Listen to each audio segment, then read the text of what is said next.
مظاهره روز شنبه جنبش روشنایی در کابل به انفجارات خونین انجامید. این مظاهره قبل از چاشت امروز در چهارراهی دمزنگ را اندازی شد که شمار زیادی از مظاهره کنندگان در آن گرد هم آمده بودند.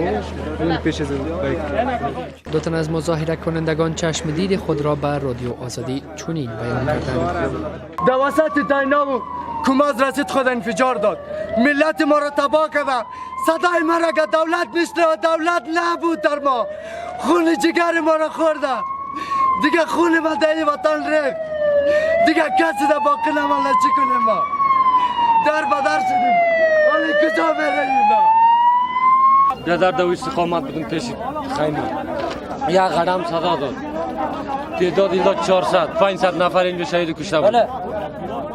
چین دید خودیم که دون نفرم یعنی اینجا کل بچه‌ها من دیوالا خود کلش در موتر بالا کردیم، بازش دیدیم بازش ندیدیم، نمی‌تونی سر سیماش یک انفجار کم پیشتر آمدیم که دیگه انفجار خود ما پریدیم اون طرف دیگه گفتیم بگیریم که نه که دیگه انفجار سه انفجار رد برده نمی‌تونه. مسئولان شفاخانه‌های دولتی و شخصی کابل نیز شاهد ده‌ها کشته و زخمی بودند. وابستگان زخمی ها میگویند که این یک رویداد خونین بود و حکومت باید این قضیه را به شکل درست آن بررسی کند.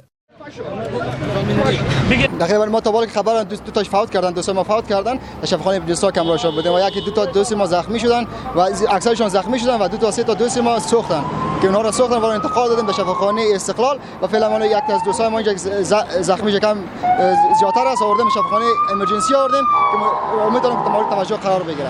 خبر نشدیم یک رفیقش آمد از خانه در موتر داشت، اما در زنگ زد که بیا محمد زخمی شده و ما آمدیم در شفاخانه استقلال.